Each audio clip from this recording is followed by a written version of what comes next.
You're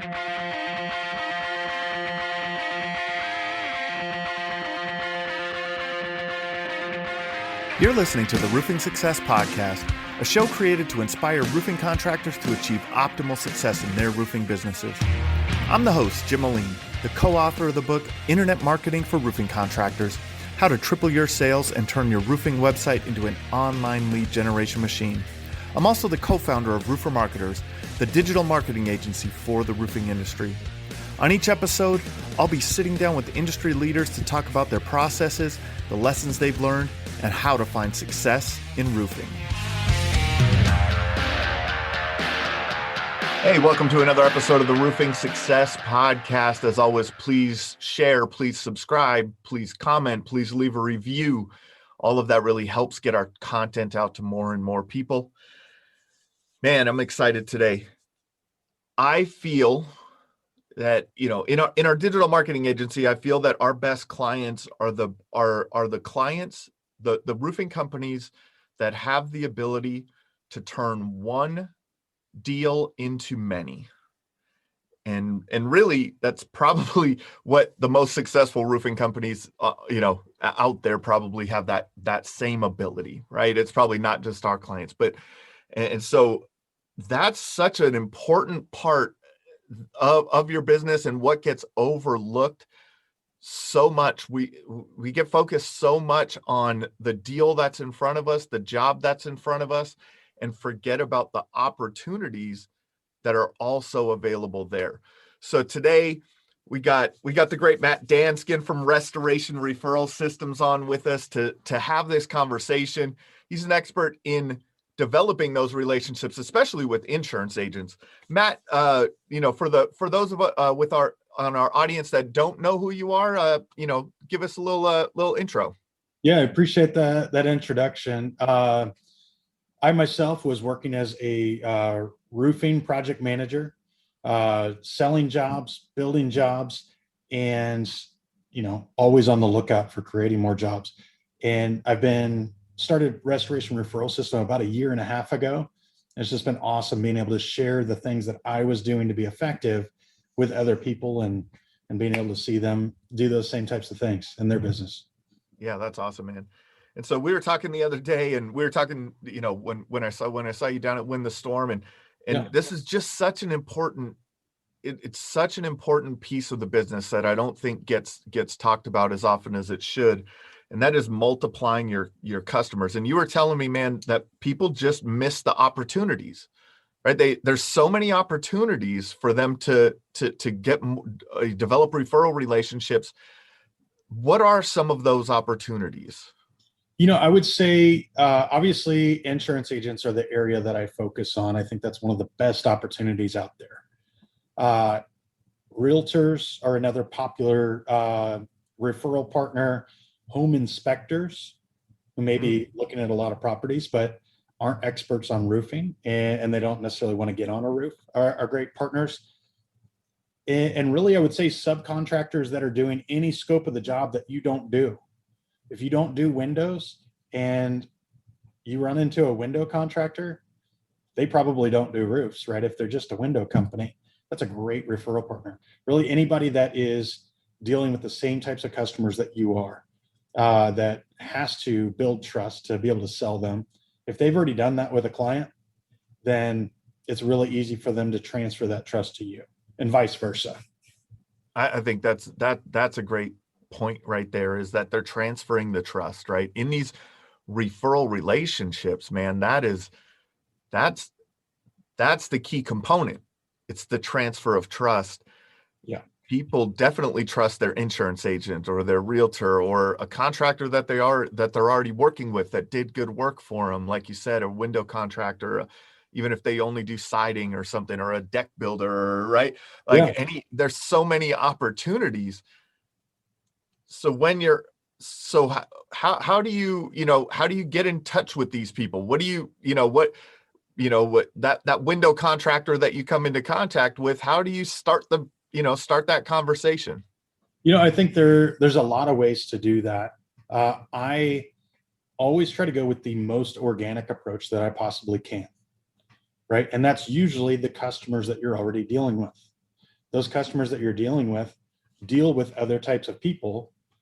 So use them as your conduit to get to them. Use them as your launch pad to get to those referral partners, which means that you have to be on the lookout for opportunities. You need to be talking to your customers about their insurance agents, if that's what you're wanting to gain those relationships. Talk to them about realtors that they know, if that's the type of relationship that you want. Talk to them about other contractors that they've used.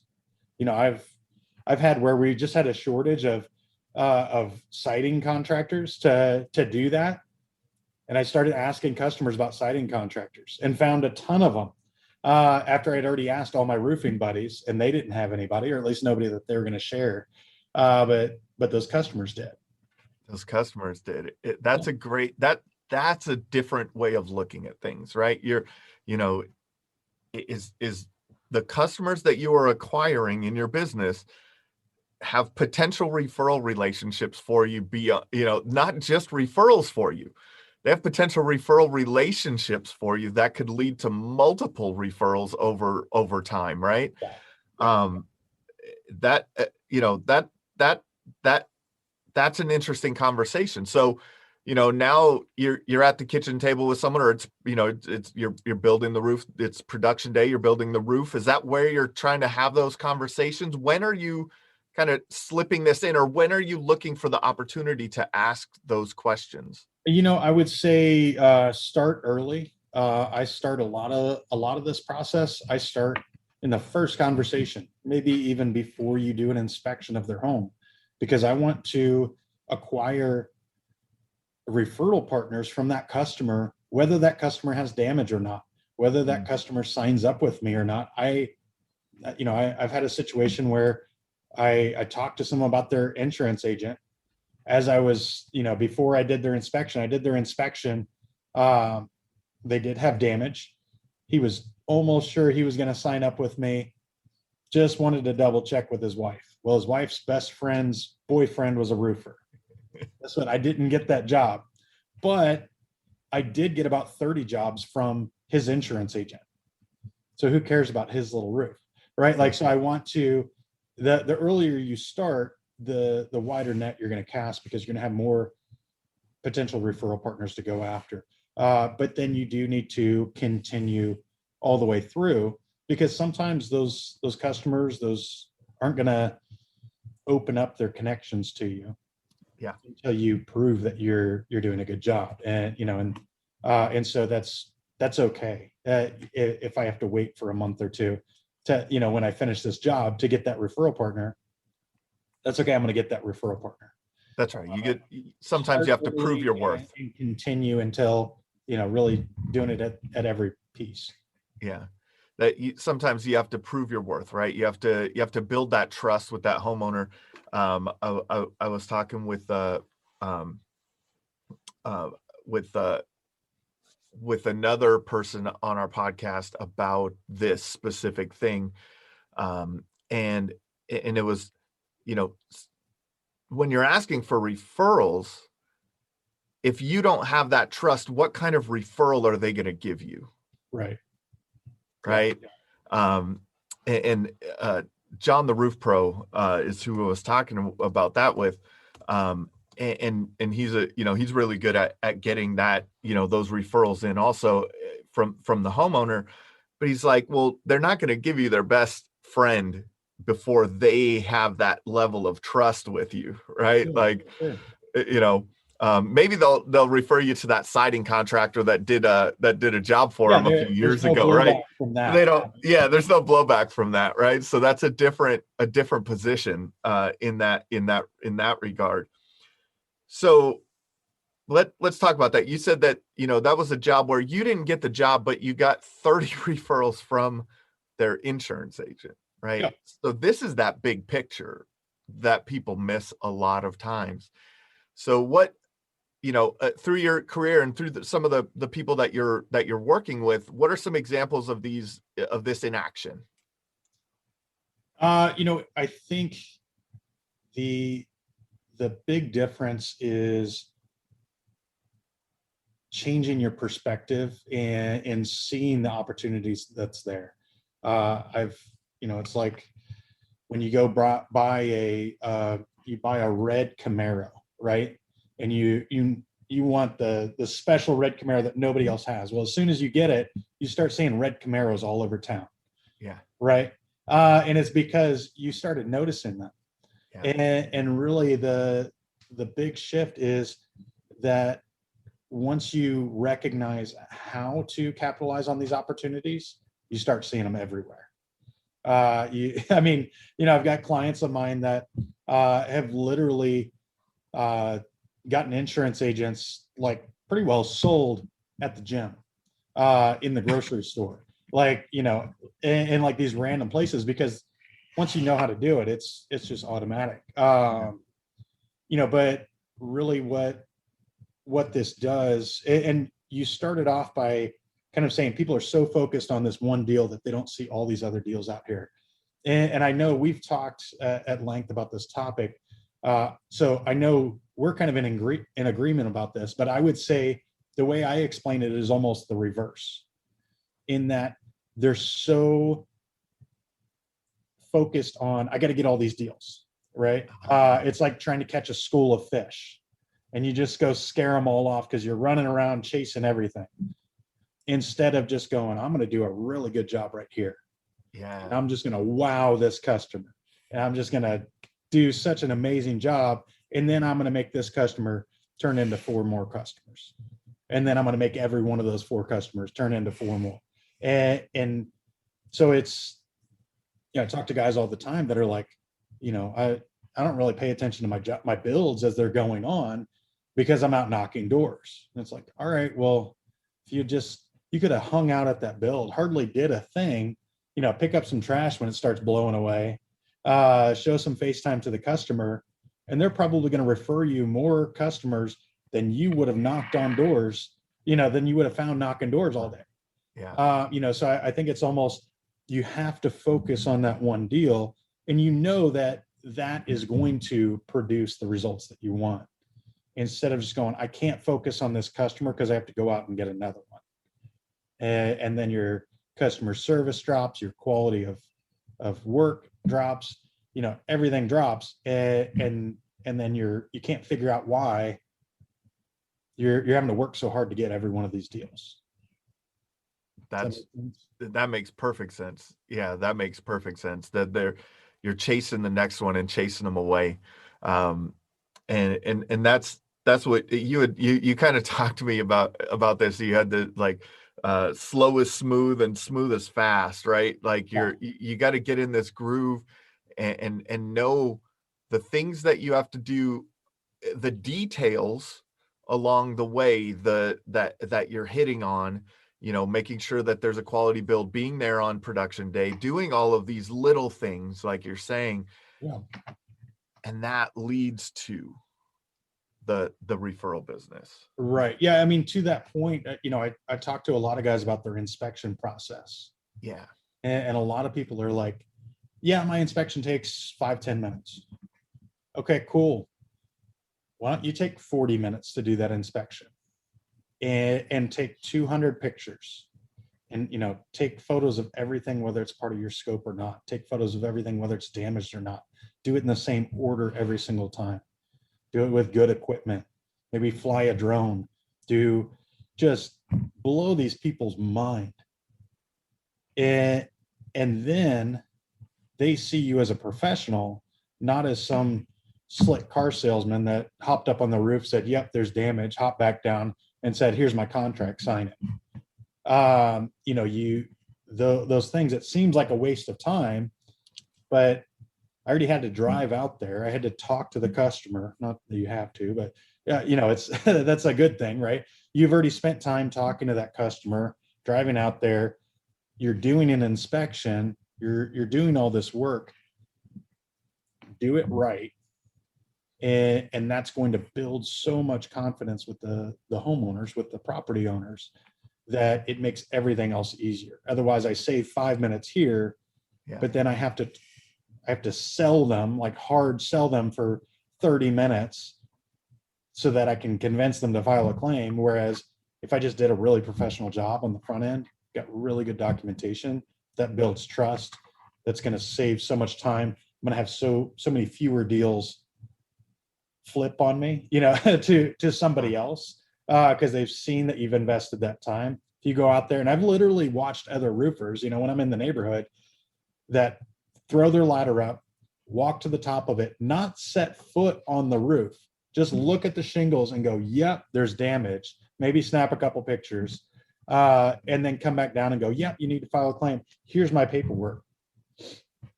It's crazy, right? How easy is it for someone else to come behind them and spend 45 minutes doing a really professional job and then say, this is how we handle everything. How you do one thing is how you're going to do everything. If they can't do the inspection right, how are they going to build it right?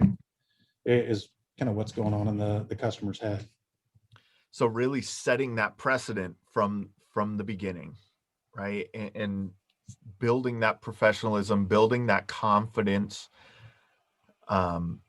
building that trust, because that's what we're really focused on, right? That people buy from who they know, like, and trust. Right. And so spending that 30, 40 minutes in the inspection and with them and helping them to understand that process and building that confidence in them, you're more likely, like you're saying, you're exponentially increasing your odds of getting the job. Right. You're exponentially increasing your odds of getting a referral. You're differentiating yourself from 90% of the crowd out there. Yeah. Right. And that's what leads to it. The details, the care in the work. And that's what we were talking about. And then when they talk to their insurance agent, or when you reach out to their insurance agent or their realtor or someone else in regards to that, and they go back to them, hey, how'd Matt do for you? Well, he was amazing. Yeah. And now it just levels up from there. And now that person who has access to all sorts of your ideal customer is going to refer those people to you, because they're not hearing that about any of the other people that they've referred. Yeah. And so, in the process I teach, obviously we take a much more active role in it, in making sure that we're selling that agent. But even if you're not doing anything to sell that agent other than just working with their customers and doing a great job, that's going to land you some agents. That's right. And this is the big part. It's that one to many, and you have to focus on that one to many. You have to be able to turn that one customer into many. On the marketing side, it can get expensive to acquire a customer in roofing, right? Especially in the, when a storm hit and everyone's throwing money at their Facebook ads and their Google ads. And now all of a sudden the cost per click is going up like crazy. And what if you had the confidence that one customer would turn into many? What would you be willing to pay for that customer? And that's where, there's an old saying that the company that wins is the one that can pay the most for a customer through their marketing efforts, right? Sure. And if you have the skill set to turn that one into many, you can pay the most for that one customer, but you're not going to have the highest customer acquisition cost over time, because you're going to average it out with the 4 other customers that you got off of that one. Right. Yeah. Right. So even if you had to spend $1,000 to acquire a new customer, now that's 5 roofs instead of 1, right? That's $200 customer acquisition cost, not $1,000. Double that, right? Double that. And you're still at $400 customer acquisition cost. If you paid $2,000 to get that first customer, but you knew that you had a good system in place where you're going to get multiple deals from that one, you're going to win. Like, that's what creates the winning companies. And that's why I wanted to make sure we had this conversation for people, because it's so important. So let's give some people those tips, right? So, in your experience of that building that confidence and building professionalism, we talked about the inspection. What are some other places along the sales journey that you can build more confidence and build more professionalism? I think some of the major things that contractors deal with is contractors in general have a bad image. Yeah. Right. And so you can't just assume that this person's going to trust you. You have to actively work to gain their trust. Right. And so the ways that you can do that, you need to show that you're different from what their perception is. You need to show that, hey, we have integrity. And it's nice to put on your little company motto or whatever. Hopefully you do have integrity, all that sort of stuff. But the only way that you can really prove that you have integrity is number one, through doing the work for them. And then in hindsight, they're going to see that you have integrity, right? But they don't want to take that risk. And so what you can do is provide transparency. So, it's 2021. There are so many tools out there that allow you to provide transparency to the customers that you're working with, to the referral partners that are sending these customers to you. Show them that you don't have anything to hide. I'm a big fan of Company Cam. Use Company Cam, use a project timeline, share it over with all these people. We can say, hey, I'm going to show you, you can watch this as we take photos. They're going to pop in there 3 seconds later. And they go, man, this guy, if he was out to, do something shady, he's not going to be sharing this with me. I think that's a huge area that a lot of people miss out on. And a lot of times these people are using these tools, but then they're not using the functionality to prove that they have integrity.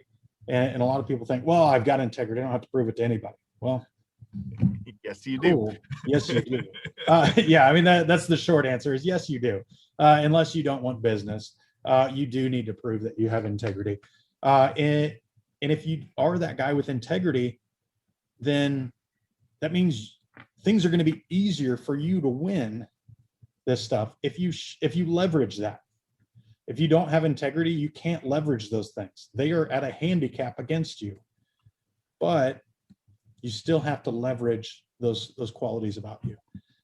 So I would say that's kind of a major component that you can use that and really showing them all the things, all the problems that they're worried about. Show them how your processes are designed to minimize those risks, right? We are insured. So if we burn your house down, we're building a brand new one for you, right? And probably don't go into that detail. That gets their mind, whatever. But you say, hey, we're licensed and insured. They know that you've tested that you know how to do this. You're insured. So if something goes wrong, it's paid for. Show them, here's something that went wrong. We dropped some of the old shingles, fell just shy of the dumpster, and we just obliterated this guy's gutter that wasn't supposed to be replaced. The next day, we brought our gutter crew out there and we completely replaced it for him. No, obviously no cost to him, and it was taken care of. Let them know problems happen. Fortunately, you're a restoration expert. Your whole job is fixing damaged things. So if something gets damaged as you're doing a messy process of construction, you can take care of that. Set them at ease by addressing the 900-pound gorilla in the room. That's an interesting one. A lot of times people don't want to talk about the problems that may come up, right? And I think that is definitely a confidence builder, right? Hey, let me tell you a story about what happened over, with your neighbor's house down the street. Yeah, I mean this issue, and here's how we solved it. So just know that the reason I'm telling you this is that we'll be here to solve those problems too. It's construction. Things come up. Yep. We broke a window. I had a customer recently that they broke a window on one of their projects. Yeah. That it had no damage on it. I don't know what happened. Something fell or swung where it wasn't supposed to and broke a window. And they got right on top of it. They had it fixed, better than it was when they broke it. Yeah. And I was like, you should have recorded that whole process and run an ad showing that you broke somebody's window. And that's it stands out from what everybody else is doing. right? And it shows like, hey, we try not to make mistakes, but we do. Yeah. We're human, and we fix our mistakes. Yeah. And the customer's happy, so that's my perspective on it anyway. Yeah, and that's what these homeowners are looking for, right? They're looking for their problem to be solved, right? But their first problem is, hey, we have damage on our roof. That could cause leaks, that could cause, mold, that could cause this, that could cause this. So the first thing that they want to do is they want to get rid of that problem. Building that trust, talking about the ways that you can solve that problem. That's great. And utilizing technology. Man, utilize technology. Company Cam, as you mentioned, is great to show that process, right? To show now they can compare that in all of those inspection photos with what, with post build and, man, you can And it really, takes away that uncertainty about this process that they may not be familiar with, or your process that they're not familiar with. It takes away the uncertainty. Here's not just my words talking about it. Here's pictures, like I'm, showing a child. This is everything that happens. nice. So now you've established that confidence, right? You've established confidence in your brand, in your company, in yourself as a salesperson, and now how do you leverage that into those relationships more? What, and how do you start to develop that relationship, say with the insurance agent or the real estate agent? Are you just cold calling them? What are you doing in that process? Typically not. So like I said, I like to, as often as possible, do this organically. Start with the customers that you're working with right now. This next most organic thing, it would be customers that you've already worked with. If you've been in business for 10 years and you've got this book of business that you've done for 10 years, reach back and talk to those people. Find out who their insurance agent is. Use that mutual connection to get your foot in the door. If you don't have any of that, some of my clients are, I had a client called me on his way home from filing his business license.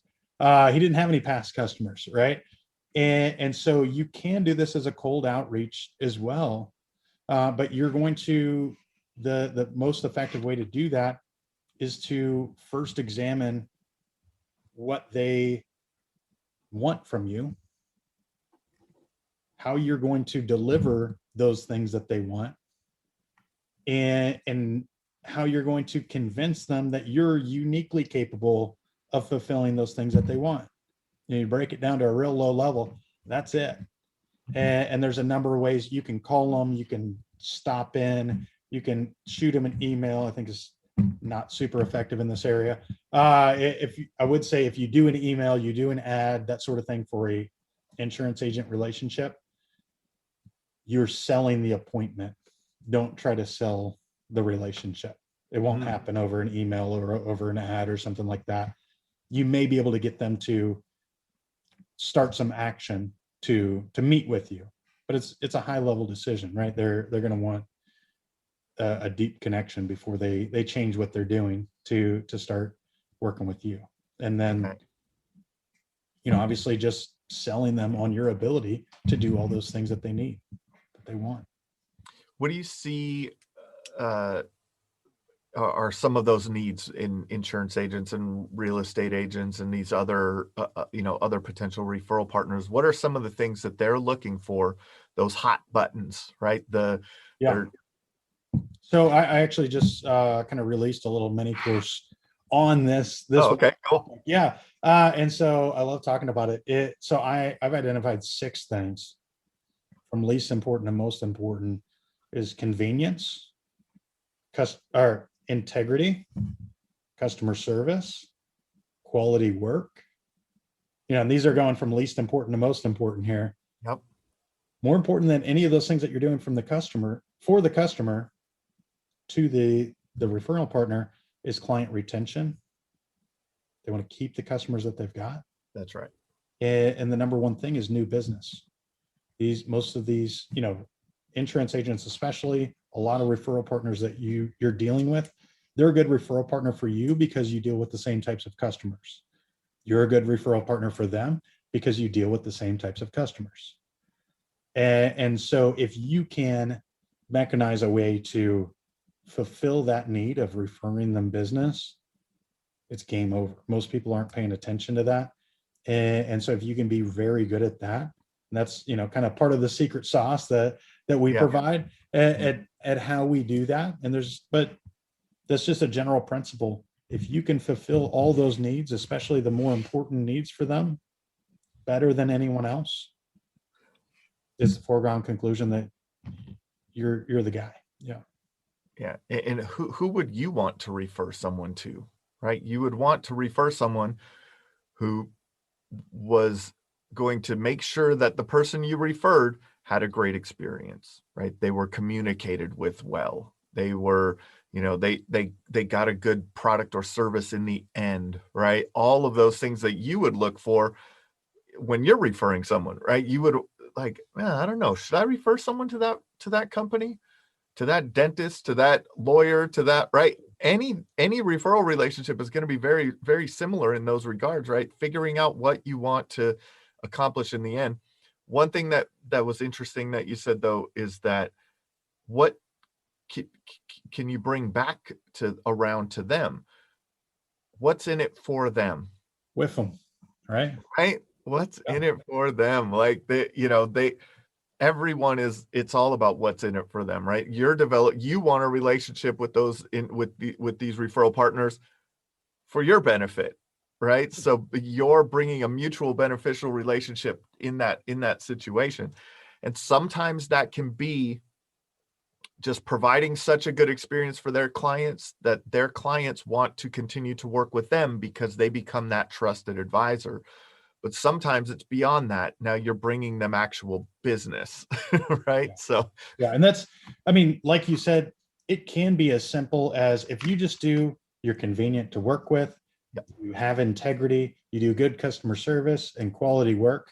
Those are the bottom 4 of the 6. yeah, You're going to win quite a few of these situations. And yeah, so not only are you doing those things, but you're equipped to convince the agent that you can do those things well, right? yeah, It doesn't matter how well you do them if you can't convince the agent that you can do them, or whoever the referral partner is.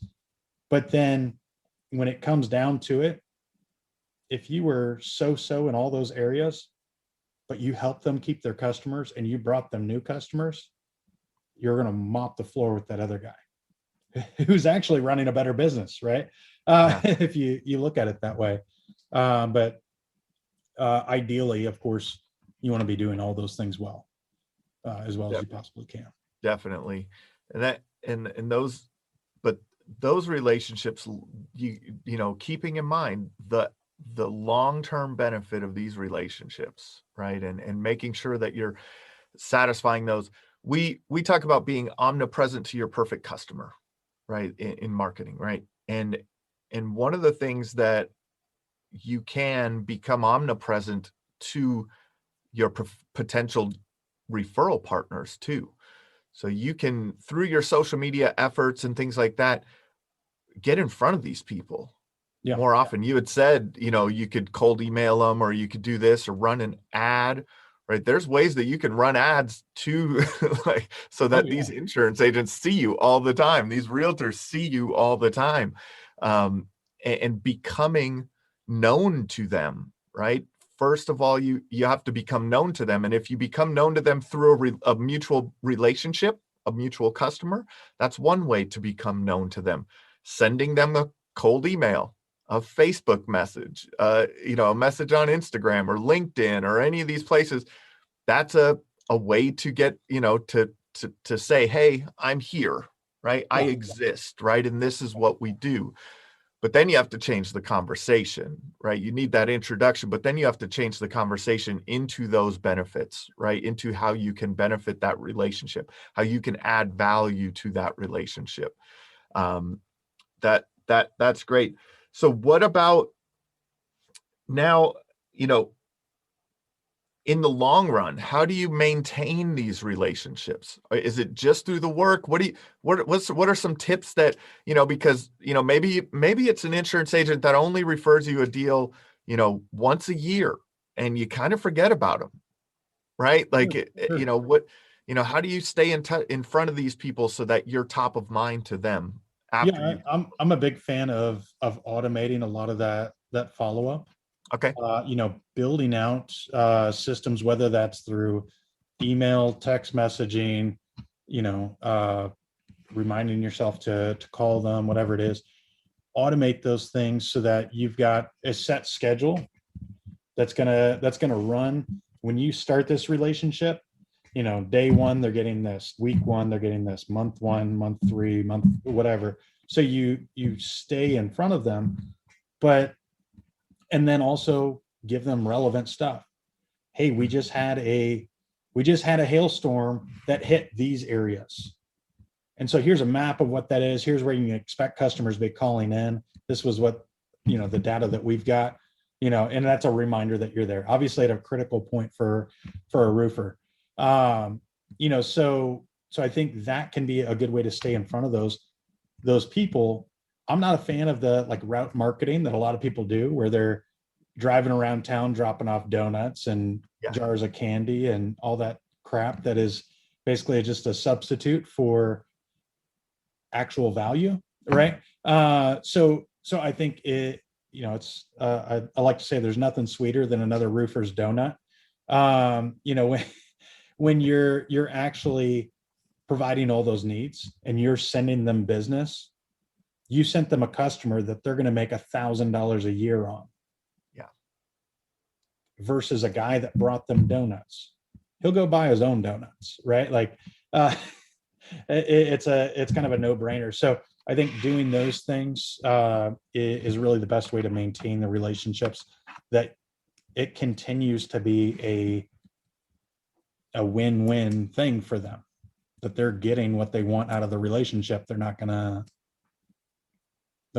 switch gears and try somebody else because they're already fulfilled, right? It's like a marriage or a relationship. You're getting what you need at home. You don't go out anywhere else for it.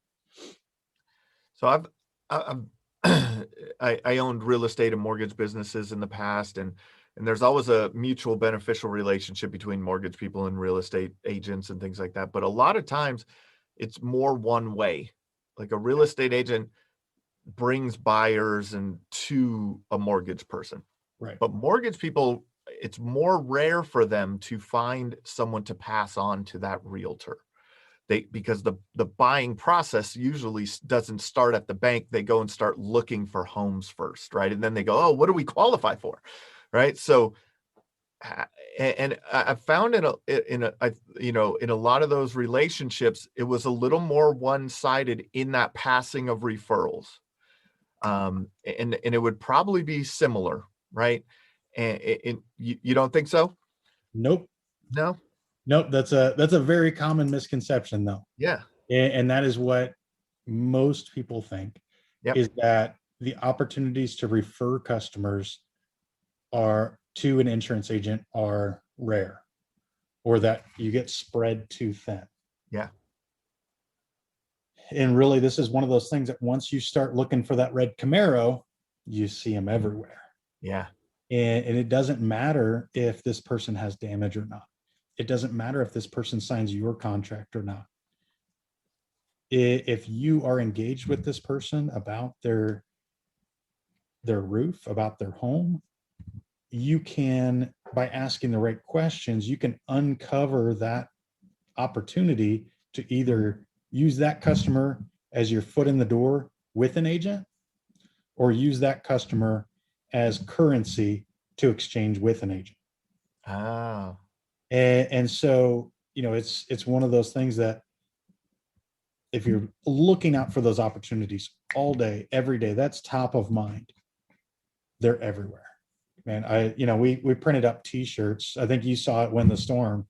That say 2 questions. Number 1, who's your insurance agent? And the second question isn't on there.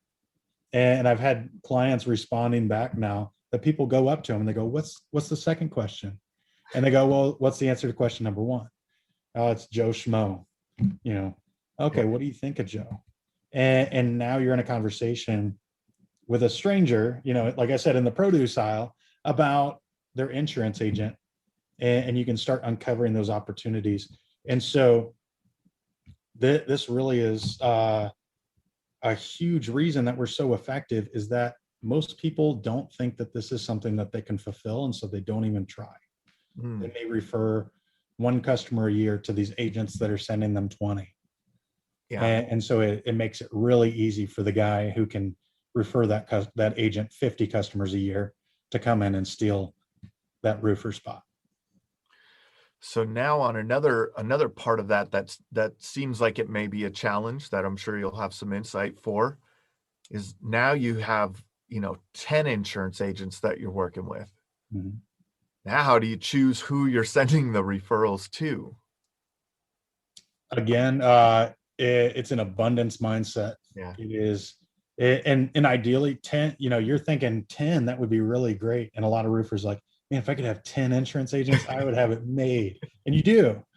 But the way that I lay this out is, ideally you want to build about 20 agents per salesperson in your company. Nice. And, and you can go send some money over to roofer marketers just to do some brand awareness stuff, because you're not going to need any leads, right? Like you're gonna, just be covered. Build that trust. And there's still value build that in trust. Stuff. Yeah. But if you have 20 agents, you do not need to knock another door to buy another lead. Like, you've got high quality problems of just fulfilling that work, right? And so if you have 20 agents, yeah, that's a lot of people to make, a lot of mouths to feed with referrals. But if you're not having to hunt for new customers because they're coming in, you can hunt for customers for them and use, just our strategies or just common sense to uncover those opportunities everywhere that you go. You could start spending money running ads to get referrals for insurance agents. Yeah. You could be the insurance agent's marketing arm right there. Yeah. Yeah. It works. Yeah. It does. Yeah. And that's that mutually beneficial relationships, right? And that leads to all of that long-term value. So what can you share with our audience that's like the greatest insight for companies that you found that are successful? What's the greatest insight that you can share with companies to find success in their roofing business? Man, that's a deep question. There's a lot to that. I would say one of the main differentiators that I see, because I work with quite a few roofers all over the country in different types of markets, different size companies and levels of success, is they are strategic about what they do, and then they're consistent about implementing. And so, obviously that lends itself well to what both of us do. Identify who that customer is that you want. And the guys that aren't successful are the guys that are like, I want to do everything. I want to do roofs, and I want to do decks, and I'll build a fence, and I'll mow your lawn, and I'll, commercial, residential, metal, shingle. We specialize in everything. You can't specialize in everything, right? That they just have this, we'll take, I don't care what insurance company it is. We want the business. And they just cast such a wide net that they can't be efficient anywhere.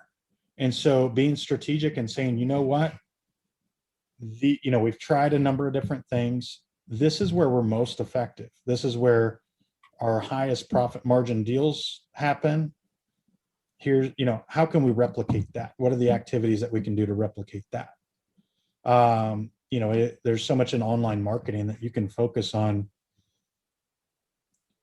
identifying the right type of customer. Maybe you don't run ads for, we're the cheapest company in town. Like, we got the lowest prices.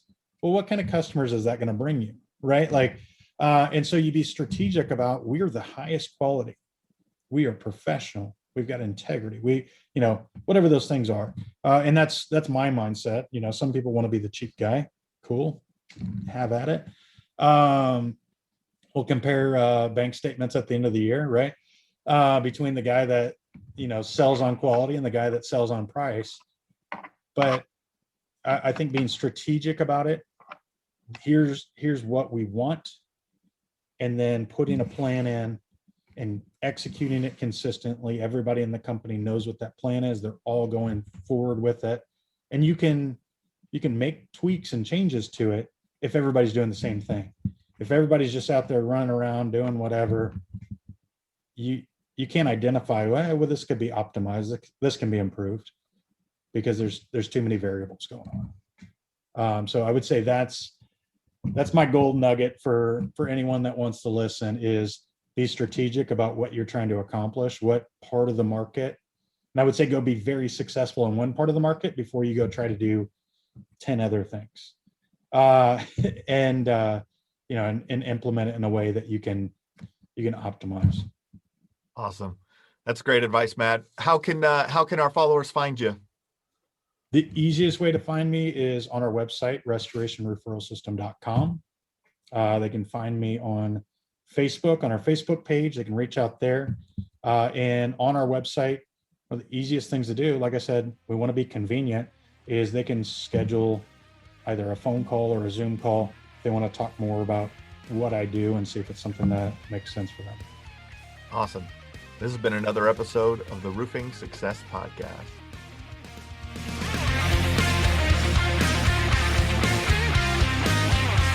If you would like to generate more sales through your digital marketing efforts, please visit roofermarketers.com and get a copy of the book, Internet Marketing for Roofing Contractors: How to Triple Your Sales and Turn Your Roofing Website into an Online Lead Generation Machine. Also, check the training section of the website for guides on everything from running effective pay-per-click ads to how to properly set up your Google My Business listing. This has been another episode of the Roofing Success Podcast. Thanks for listening.